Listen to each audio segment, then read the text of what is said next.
Boa noite.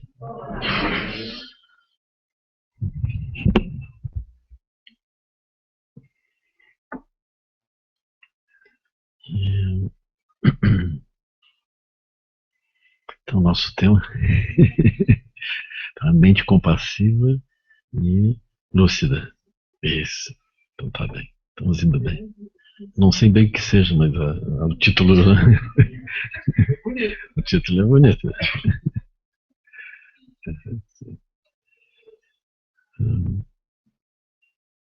Esse tema,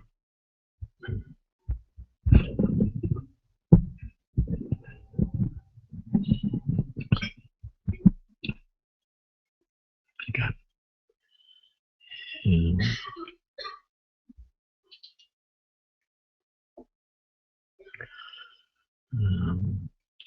Esse tema, ele tem que ser tratado numa perspectiva final sempre, né?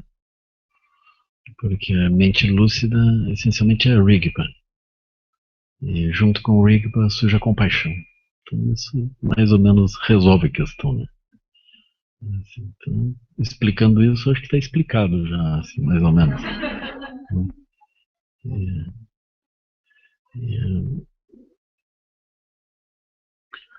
mas esse tema da lucidez, ele convida uma, uma abordagem que é muito útil, assim, muito necessária para todos nós, né? Num certo sentido, a gente poderia dizer, não existe a mente que não seja lúcida. Isso seria uma afirmação desafiadora, assim, né? Por quê? Porque a gente começa pensando, e o Sansara? O Sansara seria algo não lúcido, né? Ou seja, o mundo cotidiano, o mundo ilusório, que a gente chama de ilusório, né? Teria, então, falta de lucidez aí dentro? Naturalmente, pode não haver esse aspecto último, que é a Rigpa. Então, justamente porque não há Rigpa, a gente pode dizer que não há lucidez. Mas, por vezes, essa noção de perda de lucidez ela não é bem entendida. Por quê? Porque a mente do cotidiano ela é uma mente lúcida. Né? Todo mundo conseguiu chegar aqui. Né? Se até o GPS é razoavelmente lúcido, né? A gente bota lá um endereço e aquilo mais ou menos chega, né? Se não tem um certo sentido de realidade, como é que a gente pode acertar e chegar aqui? Né? Eu acho isso interessante, assim, aquilo é bem objetivo. Né? E a gente passa do lugar que devia dobrar o GPS. Hoje ele nem reclama mais, né? Tem uma época que dizia recalculando a rota. Agora ele já se acostumou com isso, já relaxou. Né?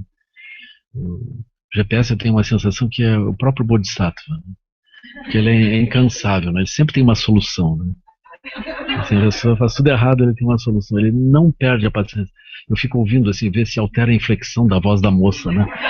Mas ela tá assim, tranquila, completamente tranquila. Né? A gente passa pelo mesmo lugar várias vezes, assim, ela. Eu acho maravilhoso, é o próprio Bodhisattva, assim, e lúcido, né? Lúcido, sabe onde é que quer chegar, né? E, então, mas a gente pensa, como é que pode haver uma lucidez naquilo? Como é que aquilo pode nos conduzir a algum lugar se não tem algum nível de lucidez?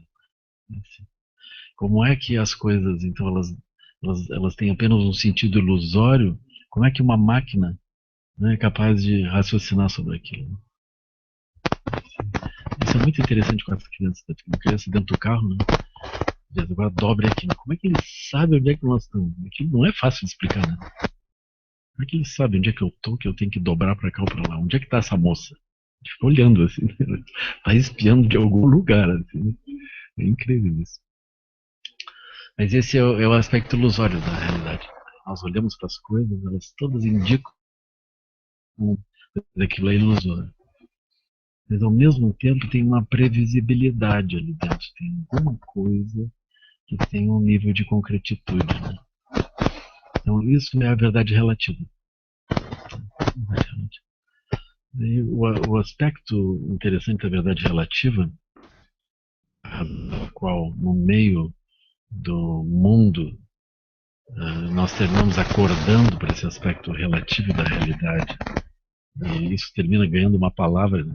especialmente na Índia, que é Samsara ou Maya, é o fato de que essa realidade que parece totalmente objetiva e clara, ela começa a mudar de acordo com a perspectiva interna que a gente tem.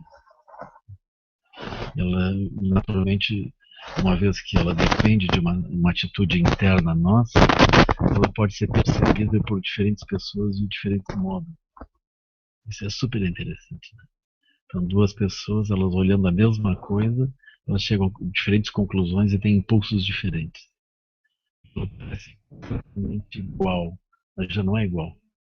Um exemplo seria jogo de futebol, né? Vai todo mundo no jogo e diferentes grupos veem o jogo de uma outra forma. Emocionalmente eles veem de outra forma, né? Eles têm impulsos, às vezes agressivos, assim, meio assim. Nossa, tem tais cores dentro, esses outros têm outras cores. Então é isso. O pessoal olha aquilo que está acontecendo numa certa perspectiva, ela vê uma certa realidade, aquela realidade objetiva.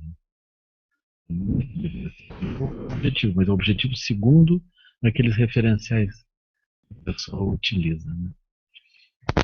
Então, com o tempo, a gente vai entendendo isso, que é chamado a realidade convencional, ou também realidade condicionada. Ela está condicionada aqui.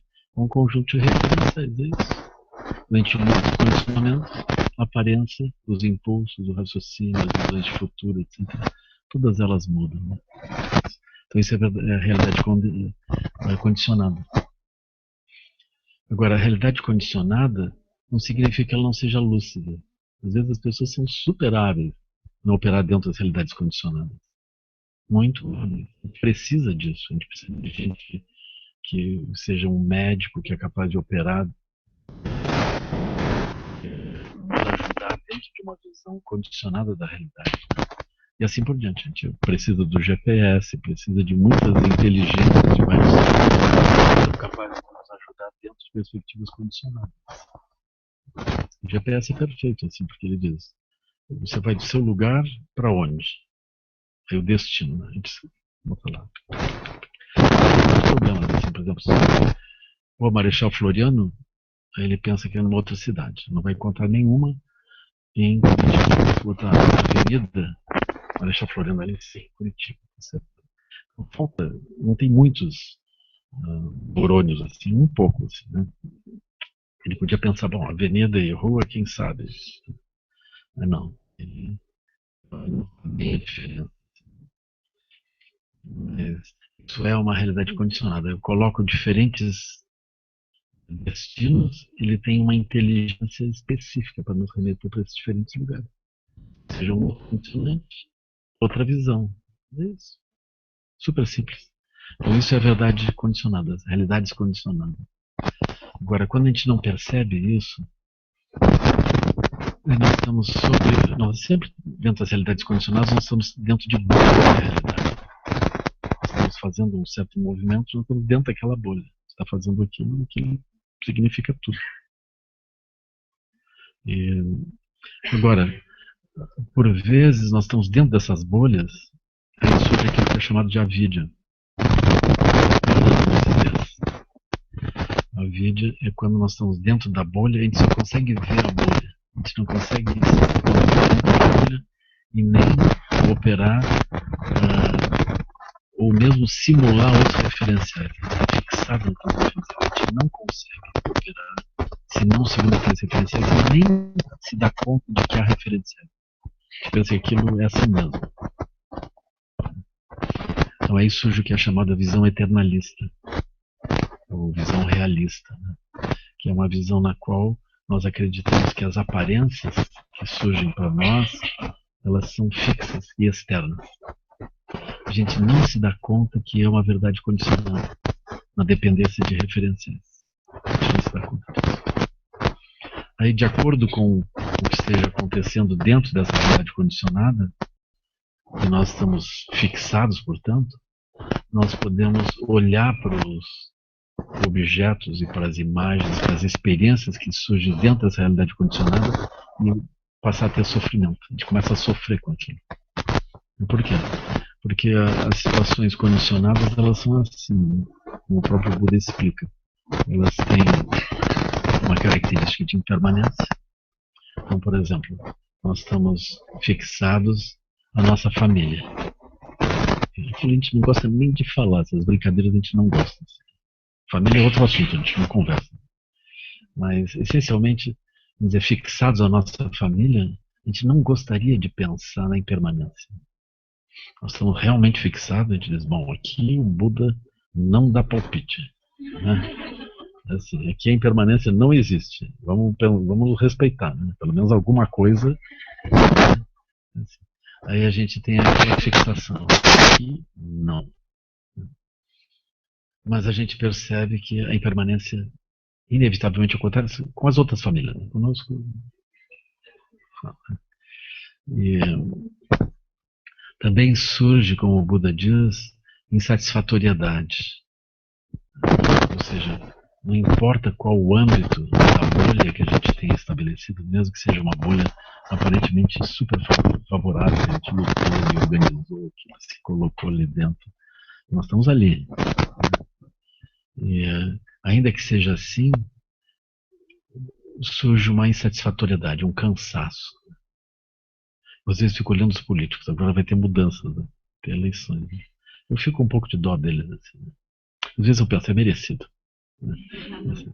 Mas eles fazem um grande esforço para entrar naquele lugar. Né? Mas eles se desgastam um bocado ali dentro. Né? Aquilo, não importa quanto que eles sejam capazes de desviar, aquilo é cansativo. Assim, né? É super difícil. Então, quando a gente olha esse aspecto, a gente vê assim como a insatisfatoriedade pode surgir. Né? Então, as pessoas elas estão dentro desse tipo de mundo e lá pelas tantas elas cansam. Isso pode surgir em qualquer mundo. Né? Outro dia eu recebi um e-mail e tinha uma pessoa dizendo: Lama, eu acho que o senhor está com vontade de chutar o pau da barraca e desistir. Está correndo para muito lado, fazendo muita coisa. Não está cansado disso? Eu não posso nem confessar, senão eu choro. Né? Aí, é assim, né? Então, em qualquer área, o que não acontece comigo, né? Isso não acontece comigo. Mas qualquer área pode surgir insatisfatoriedade. Né? Então a gente está fazendo alguma coisa, no fim a gente cansa daquilo. É mais ou menos como a pessoa gosta de quindim, quando ela já está no nono quindim, aquilo chega, assim, ela está quase indo para o hospital. Assim, é bonito isso, né? Pedro Devay não gosta de quindim, não recomenda quindim. Não, né? É, assim, é. Ovo, gordura, açúcar não é bem o caso, não. Mas às vezes a pessoa come quindim por causa do coco, que tem um pouquinho de coco. Se aquilo faz bem, né? É. Não encontrando outra fonte de coco, mas é assim. Então surge insatisfatoriedade. Né? Ou seja, não importa qual o âmbito, a pessoa acha aquilo bom. Mas lá pelas tantas, aquilo cansa, assim, né? Aquilo passa do ponto. Né? Aí nós sofremos, porque a gente está dentro de uma bolha, a gente tem a sensação, assim, agora eu tenho que continuar comendo quindim, fazer o quê? Né? Já não está mais aguentando, né? Então isso é insatisfatoriedade. Nós estamos dentro de uma bolha de realidade, parece que não tem outra possibilidade, é só aquilo. Uma coisa curiosa, né? Porque com a morte é a mesma coisa, né? A gente se aproxima da morte, eu não quero preocupar vocês, mas alguns de nós vão morrer, inevitavelmente. Assim, né? E aí, aí nós estamos diante da morte, a gente pode pensar, bom, agora sim. A palavra morte se aplica para a bolha. Quem não está preso na bolha, aí não tem a morte. É uma coisa curiosa isso, né? Falando em poucas palavras, essa é a essência da liberação da morte. Ou seja, a morte pertence à bolha. Se eu não estou fixado à noção do próprio corpo e à bolha operando desse modo, a sensação de morte ela não existe. É parecido, por exemplo, a pessoa está acordado, ela está preocupada. Bom, se eu dormir, eu abandono o corpo. Já imaginou? E se eu não volto? Como é que é? E aí? Aí a pessoa, não, Eu nunca sonhei com o meu carro. Agora vá que eu agora sonho, vou para esse mundo do sonho e vou ficar uma pessoa a pé. E se eu não volto?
Assim, fazer o quê, né? Repetindo, repetindo, repetindo.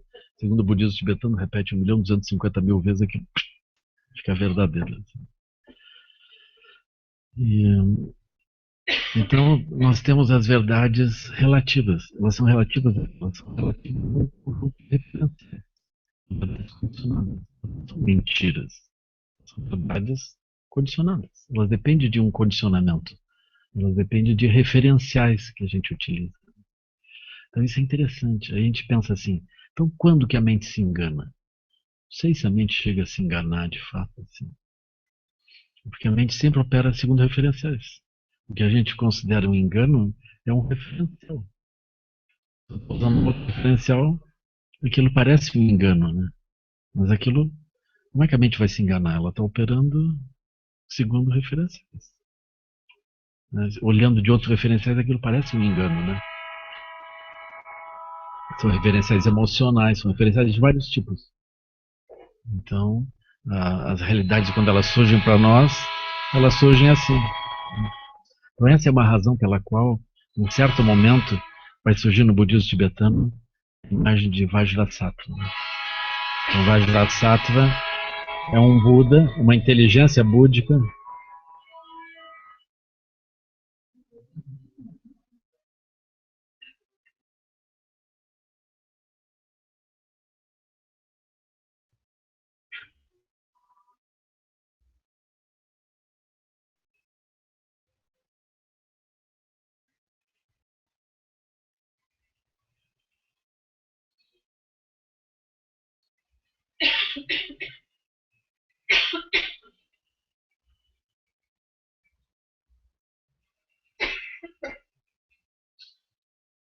A sensação que o trem não sofre de baixa autoestima, né?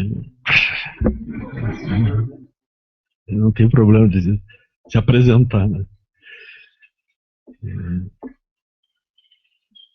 Então, aí surge essa imagem, né, que é super importante, assim, que é a da natural grande perfeição.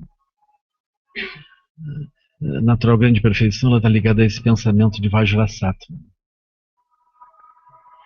Então, qual é o pensamento? Aquilo que surge diante de nós como condicionado, como um engano, como uma bolha de realidade, aquilo é super perfeito, né? Porque é uma inteligência operando sob uma condição, produz aquela aparência. É assim. Então a gente não consegue mais criticar. Aquilo está direitinho, assim, tá super bonito. Né? Então isso nos permite, por exemplo, operar com diferentes graus de proximidade e conexão com as coisas. Nós não vamos reclamar das coisas, a gente vai entender como é que elas estão operando segundo as condições que elas, que elas utilizam para aparecer daquele modo. É assim, é simples. Então isso é natural grande perfeição, isso é Vajrasattva. Super importante isso. E, mas aí a gente pode apreciar melhor a visão do Buda. Porque aí vem a noção, o que seria Rigpa então? O que seria Rigpa? Rigpa vai nos ajudar a entender essa natural grande perfeição. Mas especialmente Rigpa ela vai surgir por uma liberdade em relação aos referenciais que podem ser utilizados. Especialmente, nós vamos utilizar um referencial que é a ausência de referenciais. Que esse é um ponto onde o Buda chegou. Então vocês imaginem, vocês estão meditando, né? Então isso já é a busca da liberdade frente aos referenciais. A gente senta em silêncio. Por quê? Porque se eu estou me movendo e fazendo coisas, eu necessariamente estou operando sobre referenciais limitados. É assim, inevitável, né? Mas aí nós sentamos em silêncio, buscando ficar completamente livre, ficar com a mente livre da necessidade de operar segundo referenciais limitados. Né? Aí nós começamos a atravessar camadas disso. Né? Às vezes esses estados com maior liberdade, eles vêm à noite, quando nós dormimos e sonhamos. Assim, são à noite, assim, antes de dormir, um pouco antes de acordar, a nossa mente está mais livre do conjunto usual dos referenciais. Então, por vezes, a gente consegue atravessar percepções que são habituais, são coisas que operam regularmente dentro de nós, e a gente, de repente, consegue atravessar aquilo. Né? Como alguém, por exemplo, de repente, antes de acordar, ou quase acordando, ou meio acordado, a pessoa pensa, por que eu estou trabalhando nesse lugar se eu não gosto? Alguma coisa assim, né? E eu que sonhei ser um artista, eu estou aqui fazendo tais coisas. Aí vem um calor dentro assim. A pessoa não pensaria aquilo durante o dia, não tem nem tempo para pensar. Mas ali naquele momento surgem imagens e a pessoa está mais livre do que usualmente quando ela está acordada. Né? A pessoa acorda, olha para o relógio, começou a inteligência condicionada. Né? E tem que se mover. Como é que está o tempo? Está frio, está calor, está chovendo, não está chovendo? E as crianças, o que eu faço? Agora isso, agora aquilo. Começou uma inteligência condicionada, direto assim. Agora, naquele momento, a pessoa ela não tem nenhum objetivo, ela não está indo para lugar nenhum. Então a mente opera de uma forma mais livre. Ela pode se deslocar por dentro de bolhas. Ela pode se deslocar. Então o Buda, ele vai trazer esse ensinamento, ele vai nos ajudar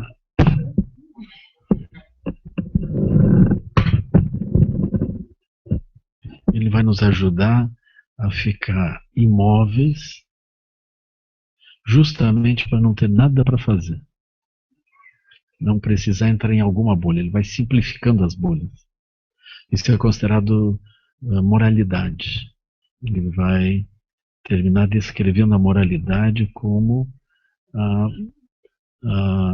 a nossa liberdade frente aos condicionamentos que vão brotando dentro das bolhas. Naturalmente, daí vai surgir as regras monásticas.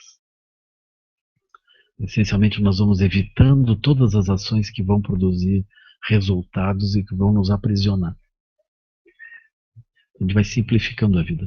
No caso, na época do Buda, eles estavam proibidos, por exemplo, de morar em casas, Eles podiam ocupar lugares, mas eles não podiam ser muito altos, pé direito. Eles também não podiam utilizar dinheiro. Naturalmente não podiam namorar, né? Só acho que tinha primeiras. E eles não podiam produzir a comida deles, nem plantar. Eles tinham que mendigar. Então simplificava um bocado. Eles podiam comer uma vez por dia. Portanto, o Buda gordo aquele, aquele era o Buda do restaurante chinês. Assim, ele estava sempre mendigando lá.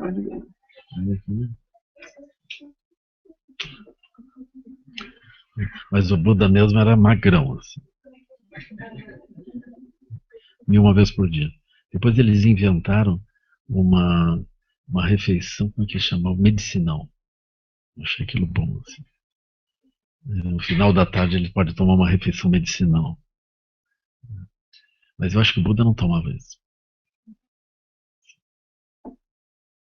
Então os monges eles encontraram uma saída, assim, uma refeição medicinal. Mas essencialmente, então tem esse voto de simplicidade. A simplicidade está ligada a não se envolver nas coisas. Eles tinham, tem votos secundários do tipo não contemplar batalhas,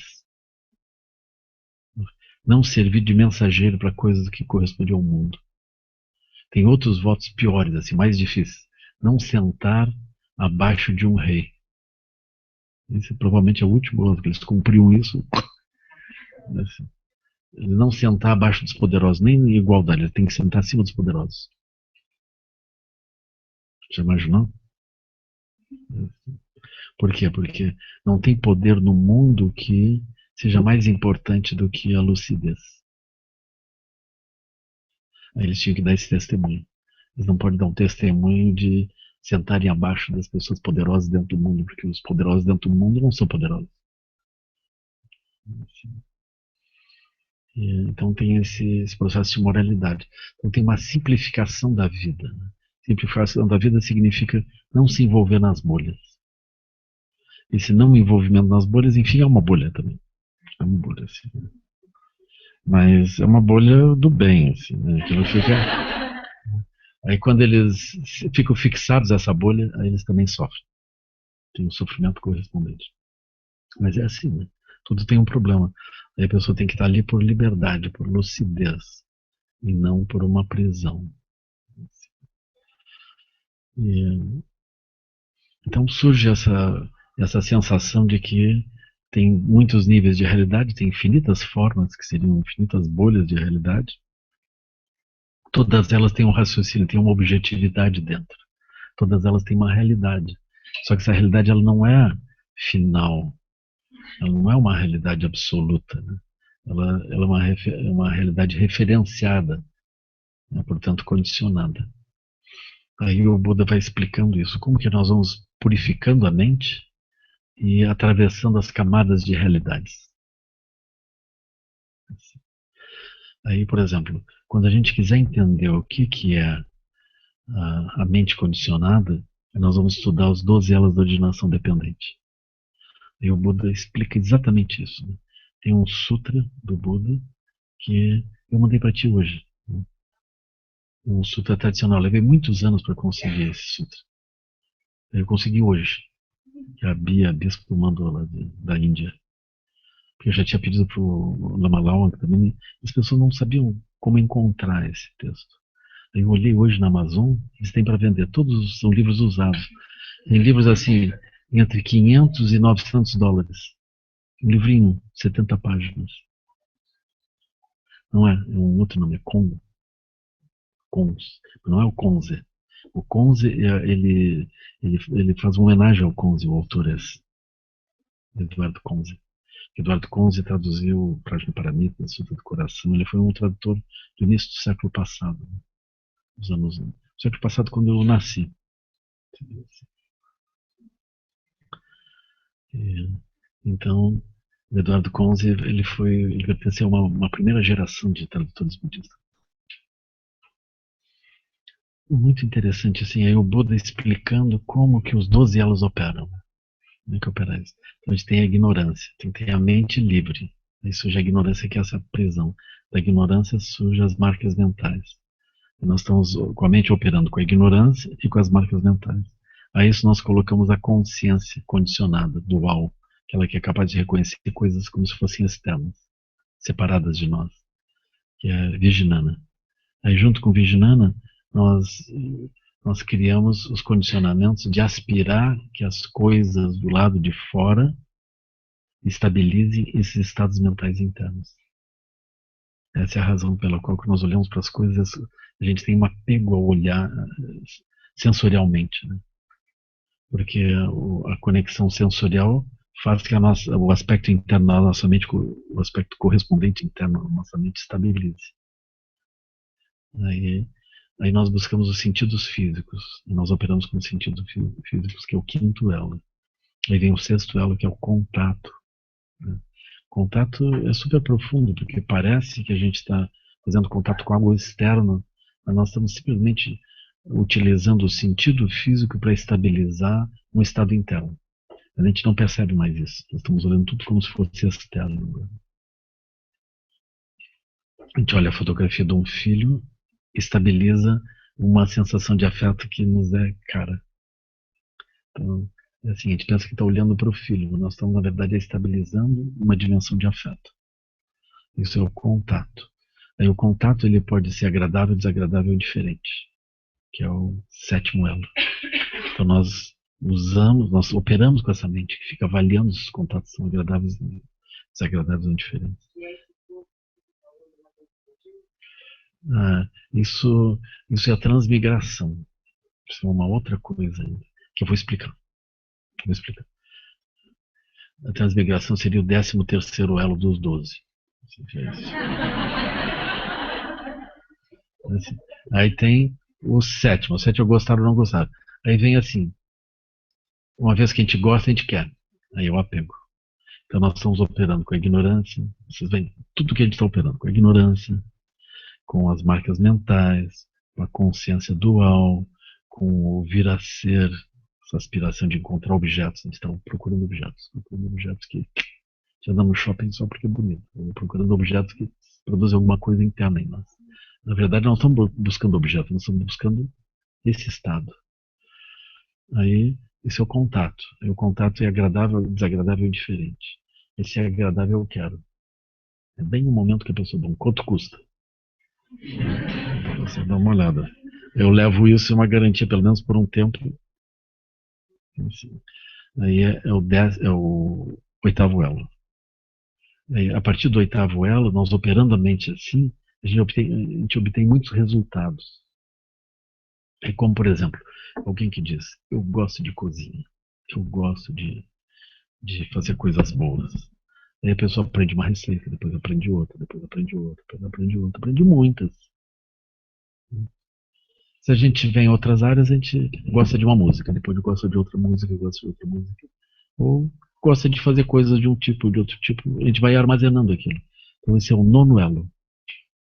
Aí o 10º elo surge quando a gente olha para essa habilidade nossa e diz: eu sou isso. Aí a gente incorpora isso. Aí o 11º elo é nascimento. A gente se coloca no mundo a partir disso. Surge no mundo a partir disso. Eu sou músico, eu sou cozinheiro, a partir de alguma coisa que a pessoa sente que ela gosta. Né? Mas aí está operando a ignorância, as marcas mentais, a consciência. Está operando todo esse conjunto condicionado. A pessoa está no 11º elo. 11º elo é onde as pessoas, de modo geral, estão. Aí vem o 12º elo. Ou seja, ainda que a pessoa esteja naquilo, a impermanência existe. Existe o cansaço, decrepitude progressiva, doença, envelhecimento, Alzheimer e a morte. Assim. Aí a gente pensa, é o fim. Mas é o fim daquela operação na bolha. Isso, fim da bolha. A gente já pode se alegrar. Morte é o fim da bolha. Assim. Aguardem. Aí vem o 13º. 13º é dos 12. É É a nova bolha. A gente retorna. Retorna. Desse eu me livrei. Ele dá uma piscada e diz, me aguarde. Aí vem. Então, é a transmigração. Né? Então, nós podemos olhar esses 12 elos não só relativos à nossa vida física. Nós podemos olhar isso conectado com as nossas existências dentro de bolhas de realidade. Né? Aí tem um momento em que a bolha ela cessa, aquilo finda, aquilo termina. Assim. Então tem um início, tem um meio e tem um fim. Mas eu fico olhando aqui embaixo, né?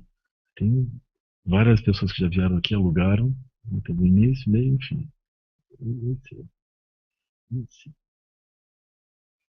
Tudo é assim, tem início, meio e fim. A terra do céu também. Chegaram lá, ficaram aqui um tempo, foram embora. Aí de tanto em tanto aparece alguém com documento, olha para as plantas, olha para o arroio, e é apressado assim, isso aqui é meu agora. As plantas, sim, sim. Aí passa um tempo é outro. Esse arroio aqui é meu, agora eu vou fazer isso, fazer aquilo.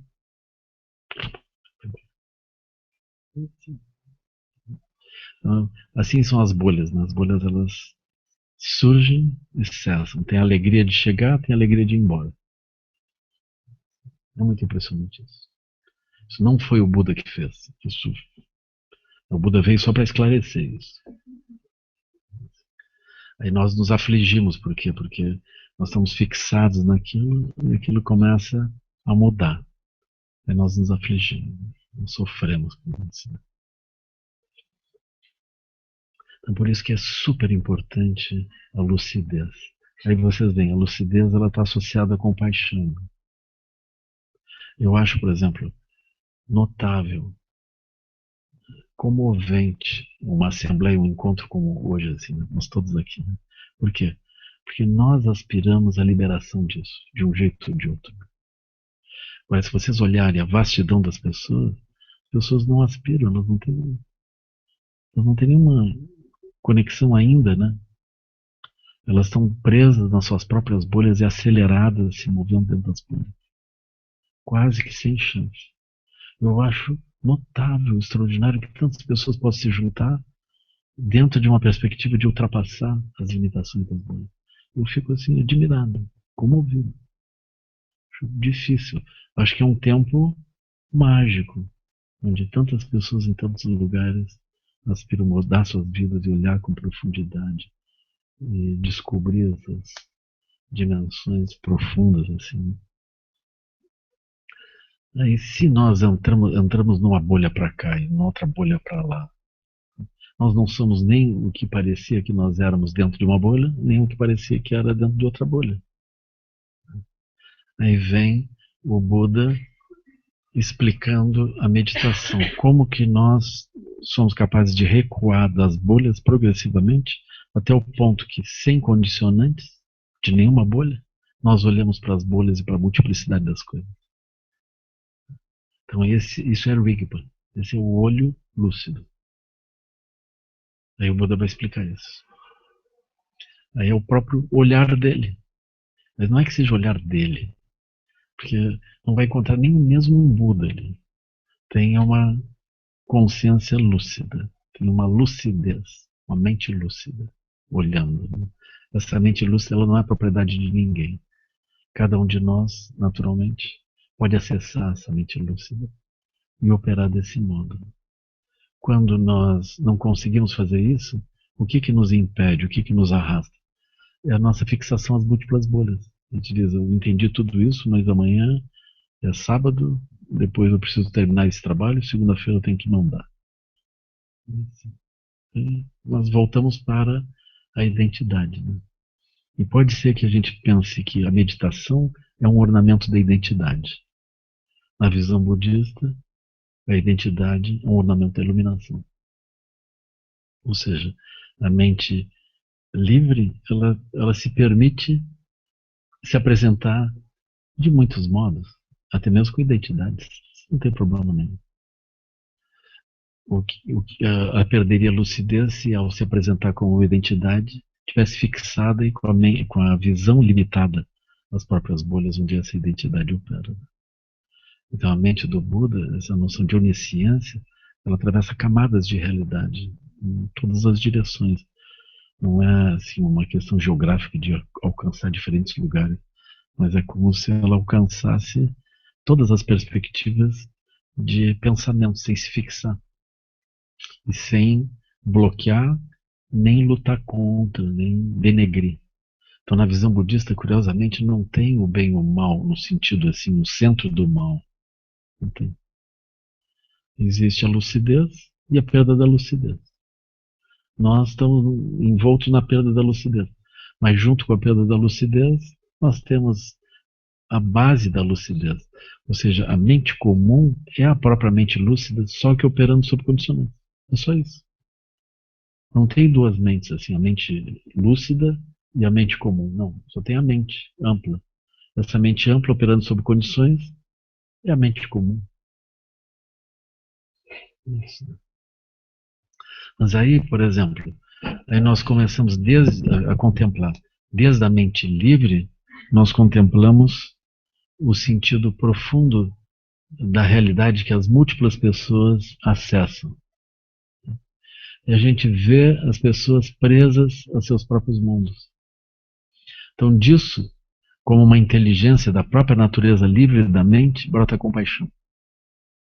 Então, a mente compassiva e a mente lúcida, elas não se separam, elas são a mesma coisa. A mente lúcida se torna compassiva. E a mente compassiva é compassiva porque ela é lúcida. Na visão budista, surge Chenrezig e Manjushri. Mas eles são inseparáveis, eles são manifestações do próprio Buda. Então, Chenrezig, ele, ele representa um aspecto assim, eu acho sempre muito extraordinário, né? Chenrezig. Porque ele seria assim, ele, é, ele não desiste. Os seres estão mal, se comportando mal, fazendo tudo errado. Mas Chenrezig olha e vê isso que eu estou explicando para vocês. Ou seja, não é que as pessoas sejam malignas. Elas estão operando segundo referenciais de um certo tipo e aquilo produz o comportamento delas. Mas não importa qual seja o comportamento da pessoa, desde que ela esteja presa a referenciais desse tipo, a pessoa vai ter insatisfatoriedade, vai ter sofrimentos. E por vezes os sofrimentos são tão grandes que realimentam visões negativas e fixações. E a pessoa fica mais fixada e eventualmente mais negativa. Né? Como a gente está vendo agora, né? Essas coisas, as pessoas começaram a cortar a cabeça um do outro. Né? Pense, né? Para os gaúchos isso não é muito problema. Teve a Revolução Constitucionalista lá que a pessoa cortava o pescoço. Assim. E não era islâmico, todo mundo cristão. Mas isso era no outro século ainda. No final do século XIX, né? No Rio Grande do Sul teve a luta dos Maragatos e Chirimango, né? Aquilo foi horrível.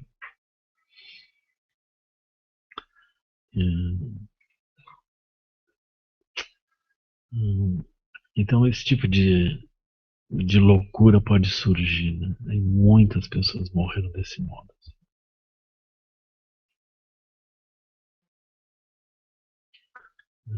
Então a gente pensa, essa mente é uma mente dos infernos. Mas na visão budista, os infernos são lugares onde as pessoas estão condicionadas e achando que produzir sofrimento para o outro é uma vantagem. Elas assustam os outros, tentam dominar os outros pelo horror. Né? Então isso é considerado super negativo. Mas não é assim que obstaculize totalmente a liberação da pessoa. Então quando nós olhamos na roda da vida, a gente vai entender o aspecto do círculo, né? Tem uma roda. Tem a roda da vida, tem o centro da roda da vida com os três animais, e depois tem um aro. O aro tem os seres felizes em cima e a infelicidade embaixo.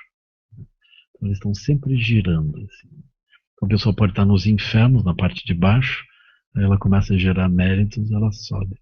Ela começa a olhar aquele horror, ela desiste seguir naquele mundo. Ela fica pensando, não, eu vou fazer coisas boas, vou beneficiar os seres. Mesmo que isso aparentemente não faça sentido. Então, a pessoa, ela pode estar vivendo num ambiente onde trazer benefício ao outro, isso é o problema. Isso é o negativo. Então, esses são os infernos, né? Mas ainda assim a pessoa se esgueira e faz alguma coisa positiva para o outro. Ela começa a cultivar isso. Com isso ela começa a subir. E a experiência dela, ela ultrapassa essa limitação. Então é super bonito ver também esse, esse movimento, né? Dos infernos os seres podem retornar para uma dimensão leve, lúcida, em algum lugar e feliz também. Então nós podemos ficar presos a esses ciclos, ainda que não tenha uma lucidez, mas à medida que a pessoa faz coisas positivas, ela vai para o reino dos deuses, que não é o reino de Deus, né? É o reino dos deuses. Os deuses condicionados da roda da vida, né? Os deuses mundanos. Mas a pessoa tem essa sensação de que então a vida toda melhorou. Agora lá em cima ela começa a se fixar nas suas próprias coisas, daqui a pouco ela começa a afundar de novo. É muito comovente isso. E o Buda vê isso, né? A partir de Rigpa, ele vê isso acontecendo. Aí brota a compaixão. Ele entende que nenhum ser, nenhum desses pontos positivos ou negativos carece da natureza livre da mente. E a natureza livre da mente, operando sob condições, produz aquele tipo de aparência que o outro opera, né? Então, Cserezig é aquele que não desiste. Ele vê isso acontecendo e ele entende, não importa a cara que o outro tenha, ele, ele persiste em ajudar, em encontrar o meio hábil de ajudar aquela pessoa. Ele é mais persistente que as mães, porque as avós da Praça de Maio. Cserezig é aquele. Não desiste de ser isso. Não importa o que eles façam, ele não desiste. Então isso é maravilhoso. As mães são bons exemplos disso, né? O Cserezig, por vezes, é representado em corpo feminino. Ele surge como Kuan Yin. Kuan Yin é Cserezig.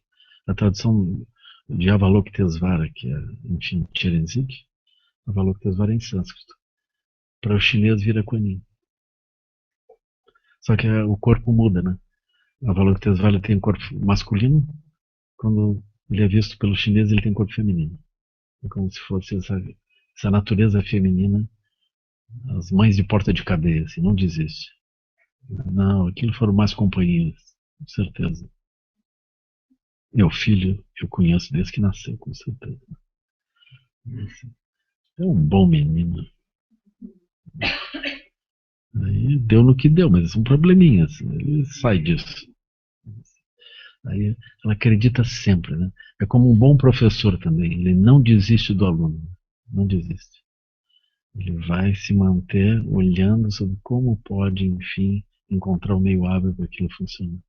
Só que isso não é uma teimosia. Isso faz parte da lucidez. Porque ele olha e vê como é que as coisas se montaram. Então, é como se fosse uma tarefa para ele, não é nem do outro. É ele que tem que resolver isso. Ele tem que encontrar um meio hábil para ajudar a destrancar. É assim. Ele não pensa que isso é um problema do outro. Ele pensa, isso é problema meu. Eu tenho que descobrir isso. Porque o outro está confuso, ele está com a mente condicionada, ele não vai descobrir. Agora eu vou descobrir isso, ver como que faz. Aí surge o Dharma do Buda. O Dharma do Buda é o conjunto de ensinamentos para superar esses obstáculos. O Buda falou 84 mil ensinamentos. Se diz, é como se ele tivesse dedicado a resolver 84 mil aparências condicionadas e defeitos que ele então enuncia e consegue dissolver. Mas da onde que ele olha e vê isso? Ele, ele, ele opera a mente de um lugar não condicionado. Quando ele olha de um lugar não condicionado, ele se livra. É mais ou menos assim, por exemplo, uma mãe olhando os filhos sofrendo um jogo no computador. Aí ela pensa que é um mundo totalmente condicionado, né? Aí se puxar o fio da tomada, né, condicionamento cessa, né? Mas dentro da noção do mundo condicionado, a pessoa, para ficar feliz, ela tem que ganhar aquele jogo. A mamãe é super prática, não é? Tom! Meu filho, agora uma batida de mamão? O que seria assim? Agrião com leite não, né, Bruno? Leite não, né? Manga com leite. Pode leite? É, agora dá uma situação grave. As mães não sabem nem o que oferecer. Eu diria assim, uma velha e boa batida de leite com banana. Aí, aí, ou seja, aquela bolha de realidade cessa, né? E surge uma outra visão, que aquele sofrimento ele dissolve, né? Assim, a pessoa, num certo momento, ela ainda está um pouco aflita, assim, um pouco aquilo dissolve, cessa. É super bonito de ver isso. Assim. Mas esse é um olho, a mãe pode não entender nem onde é que aperta o botão para aquilo, para jogar aquele jogo, mas ela sabe onde é que está o cabo de eletricidade, que é uma realidade mais profunda do que aquela outra, uma realidade mais ampla. A mente que opera de uma forma mais ampla tira o cabo da bolha, e a bolha. É assim, é assim. A pessoa não precisa ter uma grande teoria, mas né? Faz isso. Né? Então, o Buda opera fora desse âmbito. Ele olha aquelas realidades, e mas ele olha fora do jogo aquelas realidades. Mas ele também não tem nenhum problema de surgir dentro dessas realidades. Só que ele surge dentro, mas não está preso ali dentro. Eu acho isso é o aspecto de Nirmanakaya. Né? Isso dos três corpos do Buda. Nirmanakaya é esse aspecto extraordinário. O Buda aparece dentro do jogo. A pessoa está lá correndo Super Mario e aparece o Buda.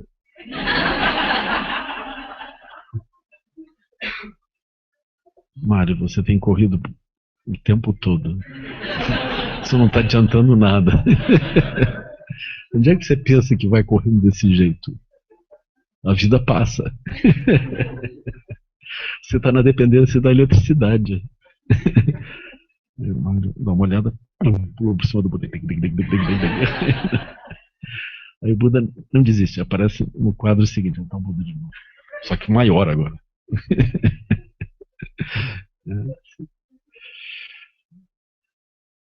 Então, aí o Buda entende isso, né? Ele é capaz de surgir dentro do nosso mundo. Né?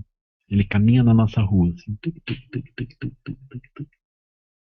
vende incenso na esquina.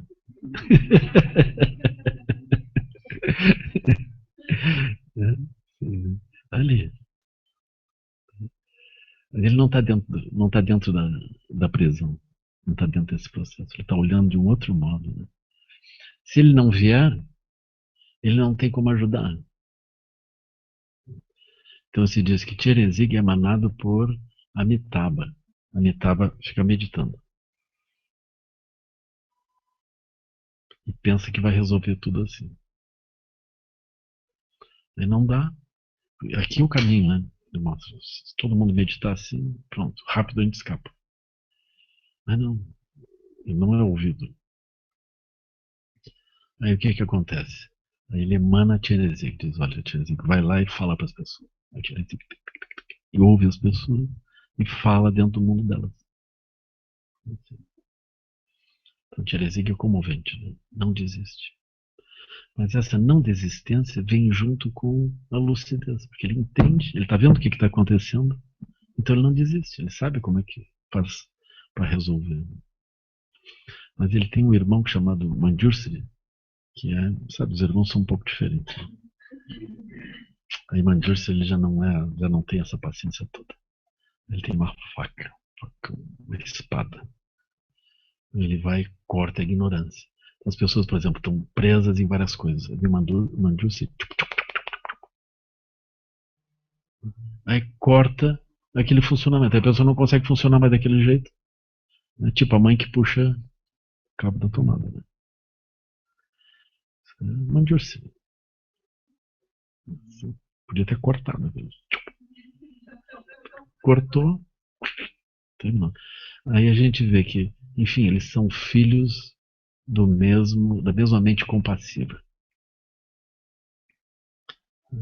Eles trabalham juntos, eles são inseparáveis. Porque tudo que Manjusri faz é manifestar compaixão. E tudo que Chinezig faz é manifestar lucidez. Ainda assim, a gente diz que Manjusri é lucidez e Chinezig é compaixão. Mas elas estão juntas. Porque não há, ele só pode ser compassivo porque ele está manifestando lucidez o tempo todo.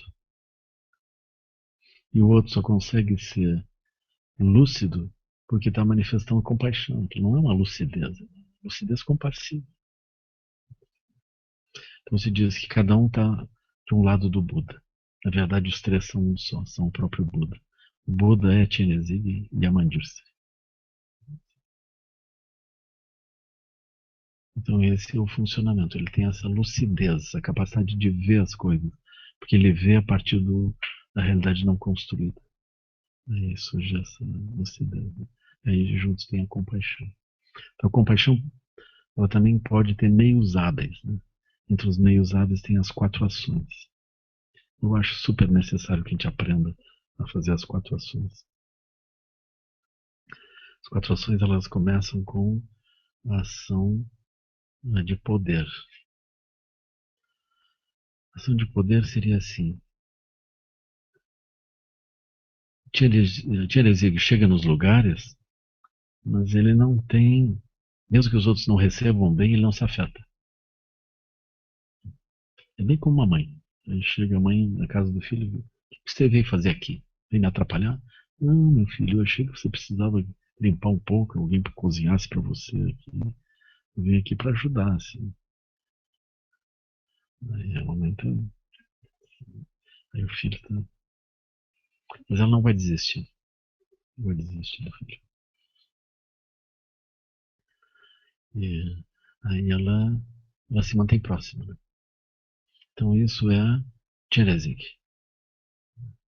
E aí vem Manjusri junto com a mamãe. Né? E a mamãe primeiro é a ação de poder, ou seja, ela não se perturba, ou se comporta mal, mas ela não é afetada por aquilo. Não altera a energia dela.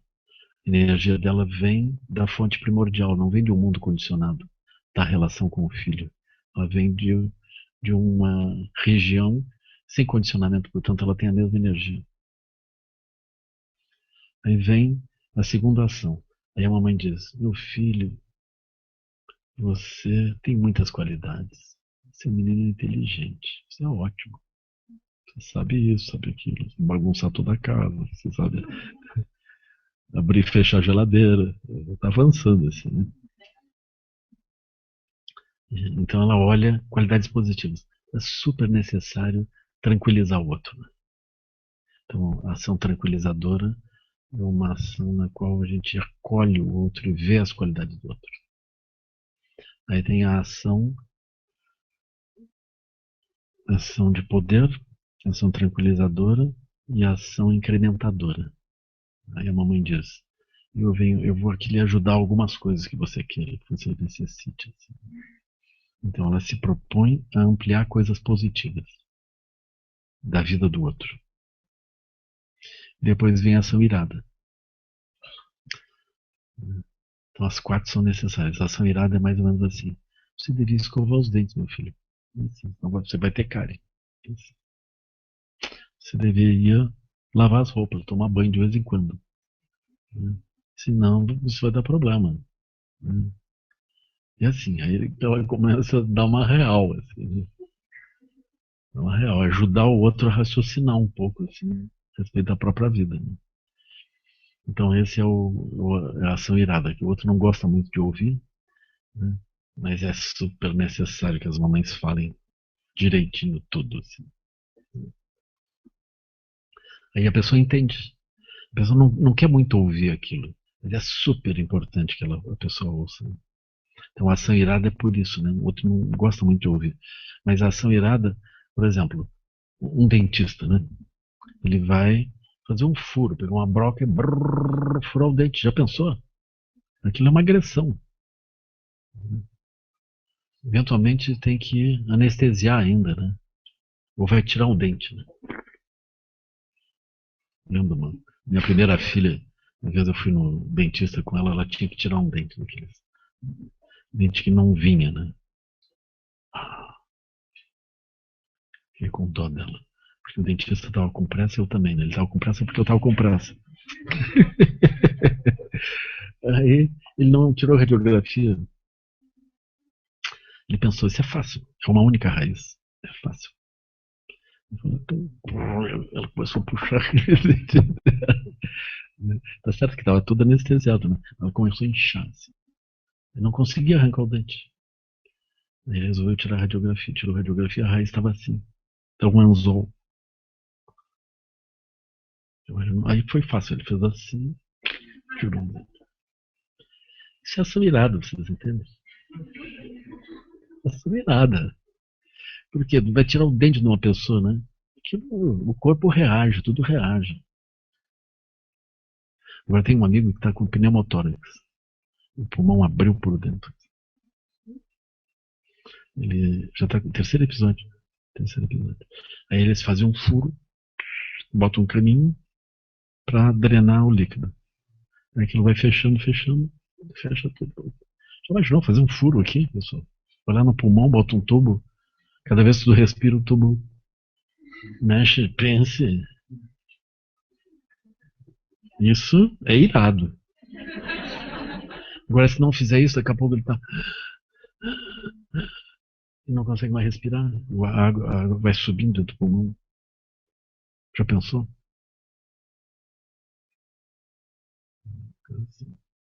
Então, os cirurgiões são os piores. Tudo ação irada. Assim. Cirurgia de coração, cirurgia de pulmão, transplante. Trocar a cabeça do fêmur. Vocês já viram isso? Pá, que o Buda me guarde.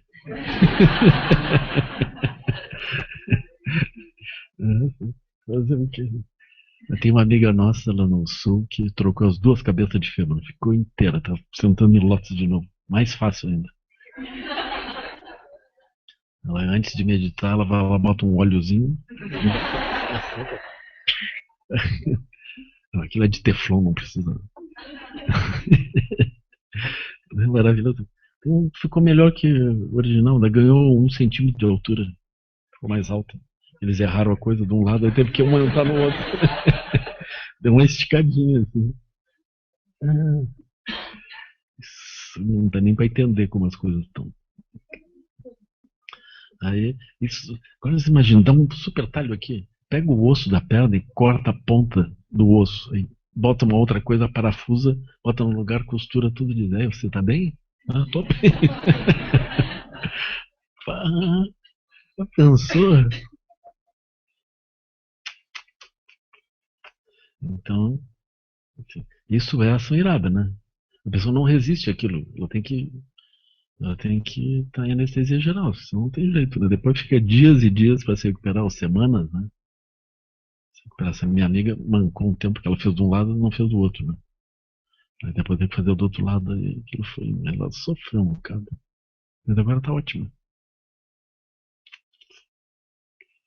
É como catarata também. Eu pego uma faca assim, vai, bota uma lente para dentro. Aí o Canevista fez isso. Aí foi bem na época do plano Collor. Ele operou um lado quando. E operar o outro lado, congelar a poupança. Aí ficou só com.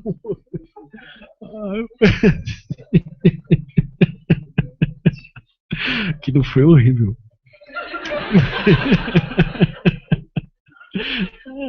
Só teve dinheiro para um olho, outro confiscado pelo governo.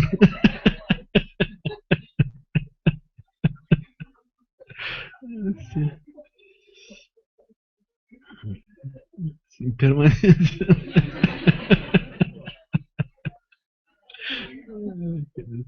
Mas ele, aquilo já fez bem para ele. Beleza. Ele tinha 80 e poucos anos já quando fez. Ele estava vendo muito mal. Ele olhou, uau, como é tudo bonito. Achou super bonito. E, então é assim, né? Isso é ação irada, mas é uma ação do bem, né? Então as 4 ações são compassivas. Ação de poder, não se perturbar. A mamãe não pode se perturbar com a filha brigando. Uma coisa assim, né? Ação de poder. Segunda coisa, ação pacificadora. A gente vê as qualidades do outro e ajuda o outro a ver suas próprias qualidades. Ação incrementadora. A gente se dispõe a ajudar o outro nas coisas positivas e boas. E ação irada. Sempre tem alguma coisa para arrumar. Assim. Se vocês quiserem ouvir disso, vão lá falar com o Pedro Devay. Como é que eu tô? Ele vai dar real. Assim. Ele vai primeiro bem tranquilo. Deixa eu olhar aqui. Ah, sim, você tá com isso, tá com aquilo. Parará. É, mais uns 3 anos você vive. Né? Assim, se você se converter para o suco verde, para o agrião, ainda tem chance.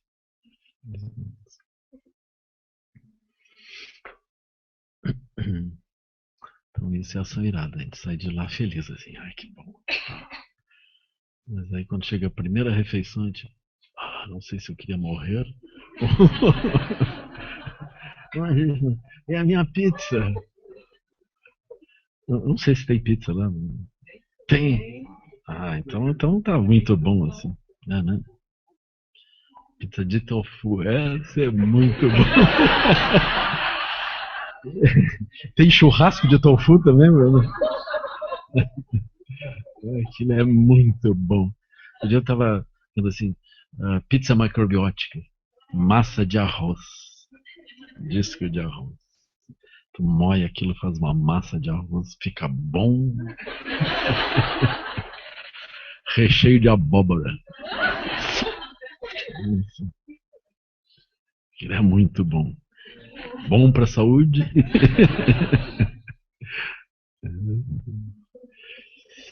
Mas é isso. Então, aí, compaixão e sabedoria é a mesma coisa.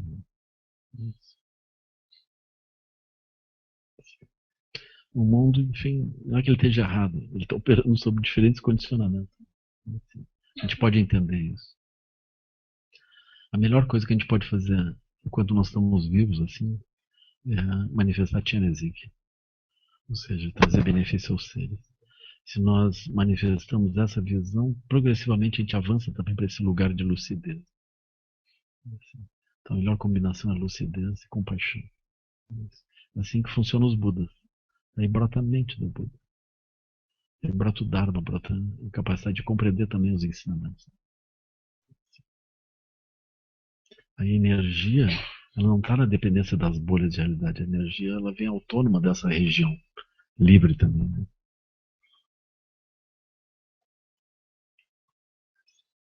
Então eu vou deixar um espaço para alguma pergunta. Vocês têm, né?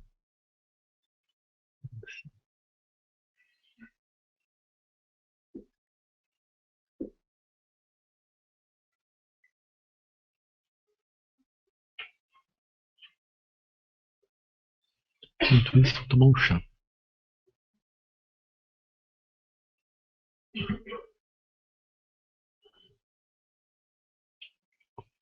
Eu volto lá para a questão dos faladores dentro da gente. Uhum. É sair da bolha e ficar olhando eles de fora? Então, o que acontece, sabe o que é? É assim, nós estamos num lugar, numa bolha. Os faladores, eles estão constantemente nos ajudando a transmigrar.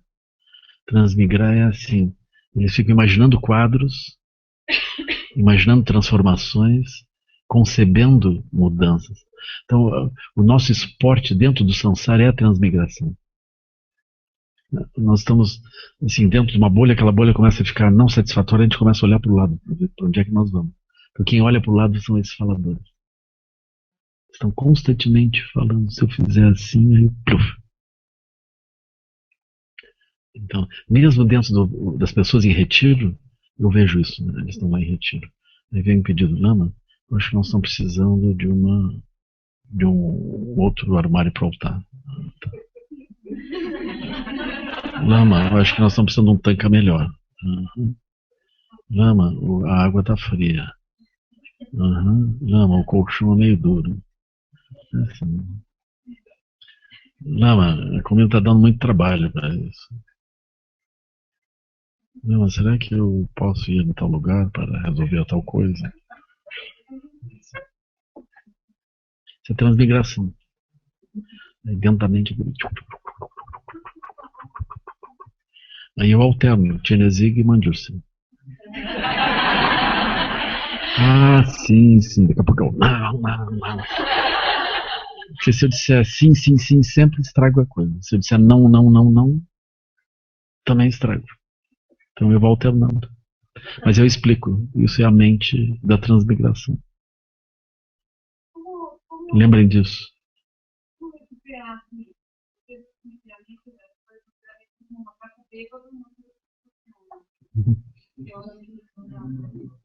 Mas como que essa mente sai Hum. A gente vai perceber assim que o aspecto bêbado é justamente a constante busca de alguma coisa. Né? Então ele vai buscando e vai ficando preso nesse ambiente. Aí vem a moralidade, ou seja, não ficar. Se a vida ficar mais simples, a pessoa não tem esse processo. Quanto mais coisas ela estiver fazendo, mais ela vai ser demandada. Quanto mais objetos nós temos, mais coisas a gente tem para cuidar. Mais atenção. E o objeto precisa de uma demanda, ele tem uma demanda, ele precisa de uma manutenção. Quanto mais coisas nós temos, mais manutenção nós temos que fazer. Aí tem uma mente interna de nós que fica olhando isso, olhando, olhando. Fica. E também às vezes aquilo nos incomoda, a gente começa a planejar como que a gente vai sair daqui. E vai entrar numa outra coisa. Só que a gente pensa que quando vai entrar numa outra coisa, entra numa coisa então, enfim, boa, e que vai resolver. Mas é uma transmigração. É outra bolha. Qual que é o caminho quando a gente não tem o lama para funcionar naqueles dois personagens aí? Aí é pensar que o lama está sempre junto. Assim, aquilo que tem um lama interno sempre. Né? Assim, essa lucidez não precisa de alguém. Ela é um processo interno. Se a gente puder localizar isso, é uma boa coisa. Né? Nós temos uma sabedoria. Nós estamos aqui porque a gente tem alguma coisa dentro. É assim, a gente pode parar assim e dizer, bom, é como se tivesse um piloto automático dentro. Ele tem uma certa lucidez. Ele tem. Vocês olhem assim a vida de vocês. Vocês andaram em diferentes momentos, vocês tiveram direções de lucidez que brotaram. Por favor. A pergunta é mais ou menos o seguinte: a simplificação do tempo pode ser um caminho. Quando esse caminho não existe, segunda-feira continua sendo segunda-feira. Uhum.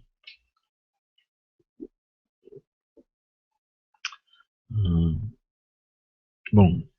A gente imagina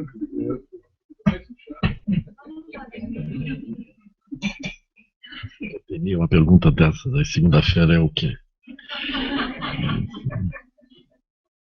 Mas o que acontece é assim.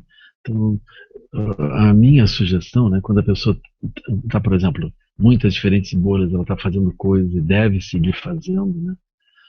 A minha ideia é assim, é que a pessoa aproveite aquela própria bolha para ver bem como é que uma bolha funciona. E não tem uma coisa mais clara para mostrar uma bolha do que a própria bolha. Então é um bom momento. Assim. Eu acho que é uma boa coisa. Aí com o tempo, a motivação que nos leva a operar dentro da bolha, ela vai mudando. Aí se a gente tiver essa compreensão, isso é uma bolha, isso é uma bolha, isso é uma bolha, isso, 108 vezes depois, a gente, uau, isso é uma bolha. Aí a gente olha em volta e vê as pessoas, estão na bolha.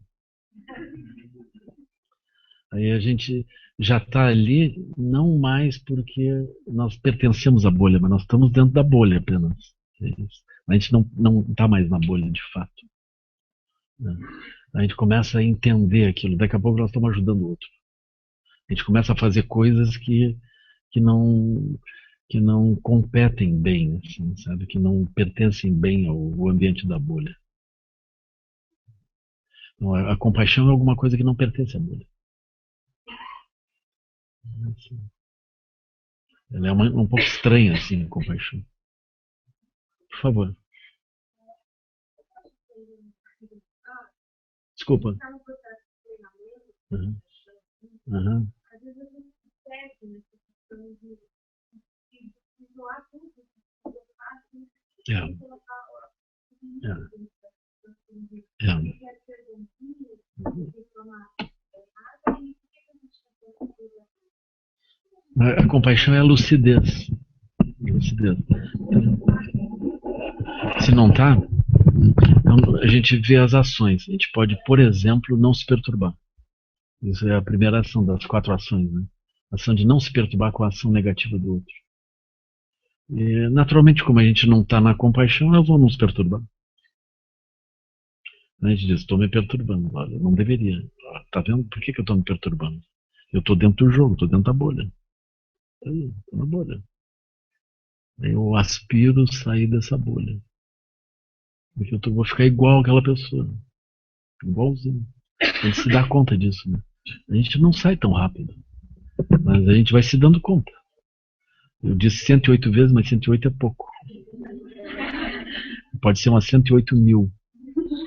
Ou pode ser 10 vezes isso. Assim, pode demorar um tempo. Então eu conheço várias pessoas que entendem do budismo, meditam, e elas dizem, não estou conseguindo ultrapassar tais obstáculos. Elas localizam, elas verbalizam direitinho o obstáculo inteiro. Mas elas têm uma grande vantagem. Por quê? Porque elas não pensam que o problema é o outro. Elas localizam direitinho, então elas começam a aproveitar o tempo. Então elas vão olhando aquilo, vão olhando e vão ultrapassando. bastante olha, o sumeriano, tudo, porque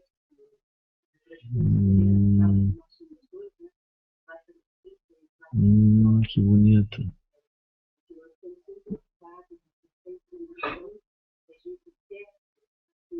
Uhum. Uhum.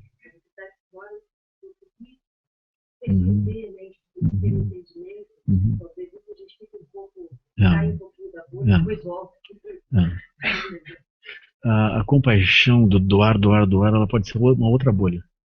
E eu acho essa bolha perigosa, sabe? Eu acho ela problemática. Tá certo que bolhas são bolhas, né? Essa é uma bolha. Mas a gente pode, por exemplo, construir uma identidade de sofrimento real. Eu vi isso acontecer com algumas pessoas. As pessoas começam a doar, daqui a pouco elas começam a cobrar. Porque na mente delas, elas começam a cobrar do Buda. O Buda diz, se eu seguisse o caminho da compaixão, tudo se resolve, mas não está nada se resolvendo. É assim. Aí começa isso. Mas a compaixão, na verdade, é a lucidez. A compaixão é inseparável da lucidez. Assim. A lucidez daquilo. Se eu, por exemplo, fizer uma compaixão manipuladora, eu dou alguma coisa esperando ver alguma coisa em troca, vai ser o maior problema. A pessoa se esgota, ela vai para os infernos, literalmente. Eu lastimo isso. Porque tem pessoas que têm bom coração, mas elas têm um bom coração, nem é manipulador, assim, direto, né? Mas a pessoa pensa, não, eu sou um bom praticante. Eu faço coisas boas, lá pelas tantas eu vou ter o retorno disso, natural. Só que o retorno não vem. Mas a compaixão, ela é alguma coisa que não espera retorno. O retorno da compaixão é o próprio fazer é se manter na lucidez e fazer a ação que precisa ser feita. Só isso. Isso é o retorno. Aí se a pessoa faz alguma coisa, imaginando que depois tudo dá um giro e eu vou obter 10 vezes isso, ou pelo menos o esforço investido, ela pode sair super mal disso. Incluindo as mães, né? Eu acho melhor mãe e pai, melhor não considerar que vem qualquer coisa de retorno, que não os netos. Assim, né? Para cuidar. É melhor não ter nenhuma expectativa. Vamos ficar frio. Assim, né? O ponto todo é assim: quando a lucidez e a compaixão surge, a energia está junto. A energia é o grande aspecto. Vocês vão olhar as pessoas que são lúcidas e compassivas, elas têm energia. Isso é o grande diferencial.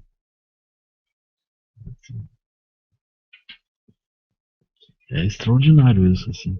Pessoas que cuidam dos outros, né? Isso é muito maravilhoso. É melhor entender isso. Se a energia não aparece, a pessoa não está com aquela energia, é porque a lucidez e a compaixão não estão ali. Por outro lado, se nós não temos esse olhar maior para os seres, não tem essa lucidez, pelo menos num certo nível, e não tem compaixão em um certo nível, não tem energia em um certo nível, a depressão vai surgir. A gente precisa ter um certo nível disso. Se não tiver, a nossa energia baixa. Aí nós começamos a nos sentir mal. Então, um sintoma claro de depressão, antes da própria depressão aparecer, é a pessoa precisar que ela começa a ficar muito preocupada, muito focada nas condições externas para que ela se sinta bem. Então ela está num nível de fragilidade já, um nível perigoso. Assim. Se a pessoa não se alegra com os outros em volta, pelo menos com um certo número de pessoas, não se alegra com o que de bom aconteça com o outro, a pessoa está num nível de proximidade de problema. É como se a pessoa ainda não está mal, mas ela vai ficar mal. Depois que ela estiver mal, ela não sabe o que aconteceu.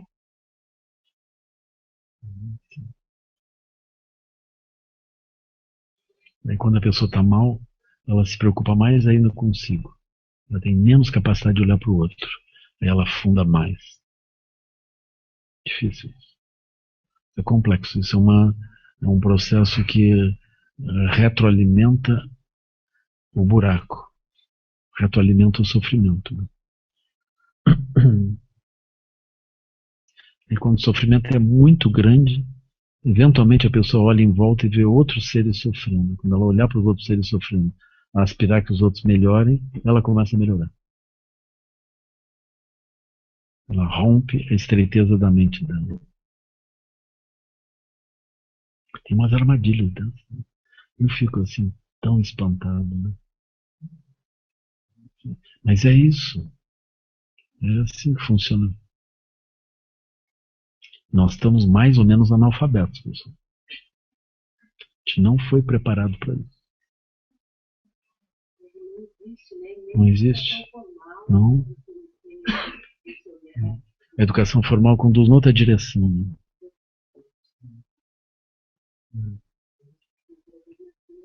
O processo competitivo, por exemplo, ele é um processo adoecedor, porque ele é estreitamente da pessoa. A pessoa só se alegra quando ela tiver vantagem. A pessoa vai passar mal. Ela pode ganhar todas e vai ter que tomar remédio. Ela ficou com a mente estreita. Né?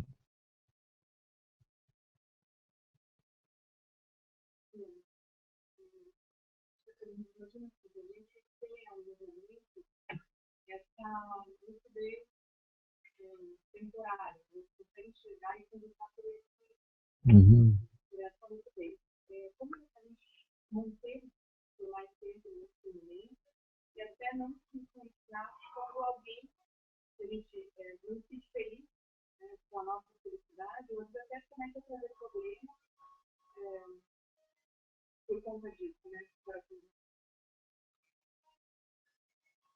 A gente não tem capacidade de controlar as circunstâncias. Essencialmente, enquanto a gente depender da configuração do ambiente para a nossa condição de energia, nós estamos frágeis. Né? E, naturalmente, os bodhisattvas eles vão gerar uma energia sem condicionantes também. Energia natural. Então, por isso que a meditação dos 5 lumes é super importante. Né? A gente medita focando a energia.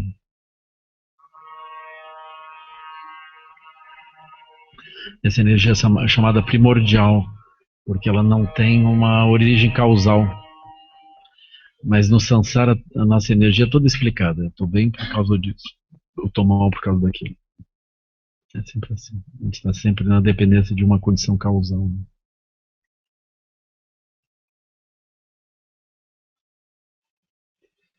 Mas é isso.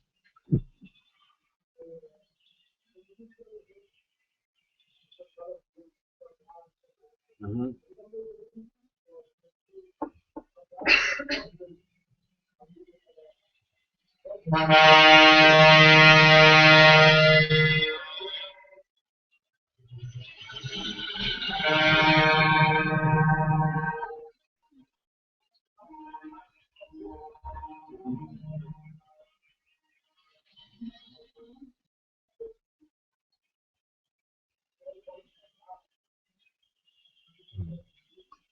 A impermanência ajuda isso, né? Quando surge a impermanência, a gente vê a bolha, né?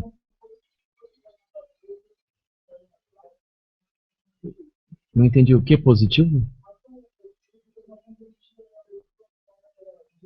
Ah, para ela poder ultrapassar.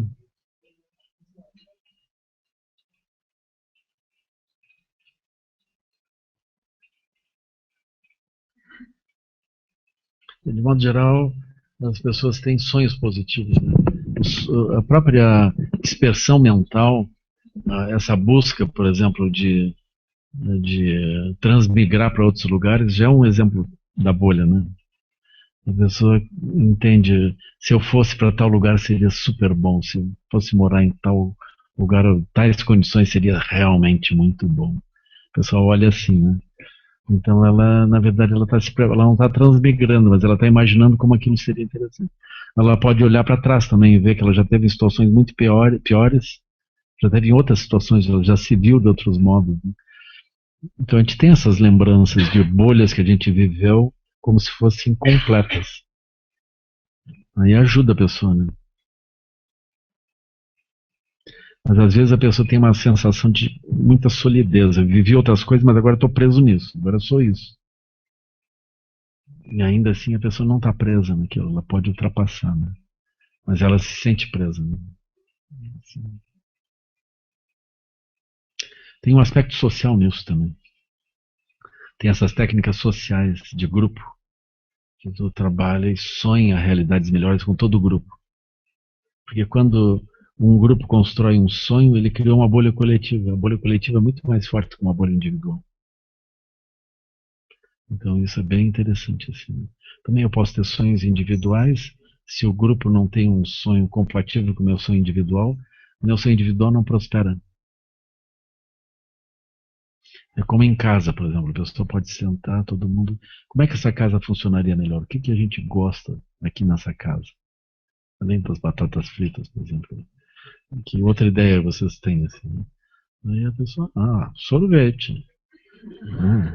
Sim, sim, e outras ideias assim, né? Agrião. Né? A pessoa vai olhando. Mas aí, ah, como é que isso aqui, como é que poderia funcionar melhor? Aí de repente tem algumas ideias assim. Né? Aí é uma boa coisa. Né? Aí todo mundo se alegra, aquilo começa a funcionar melhor. Né? E uns grupos pequenos assim, te senta em volta e raciocina. Né? Isso é uma boa coisa. Aí quando aquilo se reconfigura, a pessoa já se vê numa outra bolha. Mas a bolha coletiva, ela permite um diálogo, permite uma linguagem, uma retroalimentação pelas várias pessoas. É favorável, assim, realmente.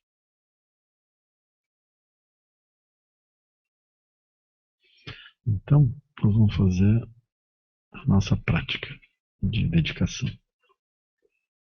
Que os méritos desse encontro se expandam e toquem a todos. Que o Mestre Universal da Paz e da Compaixão, Sua Santidade Dalai Lama, juntamente com todos os mestres e todas as tradições que veiculam essa mensagem, tenham longa vida. Que todos estejam a salvo de gerar pensamentos negativos, o obstáculo mais destrutivo. Que esses pensamentos nunca surjam em nossa mente e que todos os seres também estejam livres de pensamentos negativos. Ao longo de minhas muitas vidas e até este momento, todas as virtudes que tenho alcançado, inclusive os méritos gerados por esta prática, e todas as que vier a conseguir, ofereço para o bem-estar dos seres sencientes. Possam a doença, guerra, fome e sofrimento diminuir para todos os seres, enquanto sua sabedoria e compaixão aumentam nesta em vidas futuras. Possa eu claramente perceber todas as experiências como sendo tão insubstanciais quanto o tecido do sonho durante a noite, e imediatamente despertar para perceber a manifestação de sabedoria pura no surgir de cada fenômeno. Possa eu rapidamente alcançar a iluminação para trabalhar sem cessar pela liberação de todos os seres, Budas e Bodhisattvas em conjunto, seja qual for a sua motivação, sua ação benéfica e preces auspiciosas, seja qual for a sua onisciência, realizações e poderes benévolos, e seja qual for a sua imensa sabedoria, eu, que igualmente venho para beneficiar os seres, rogo para que possa alcançar as mesmas qualidades. Neste exato momento, possam nem mesmo os nomes doença, fome, guerra e sofrimento ser ouvidos pelas pessoas e nações da terra, mas possam sim sua conduta moral, mérito, riqueza e prosperidade crescer, e possam a suprema bem-aventurança e bem-estar sempre surgir para ela. Kim Lom Chosun Ring Lan Che Zalin Sasun Chosun Awada Midral do Sungele Cho. Boa noite, até amanhã.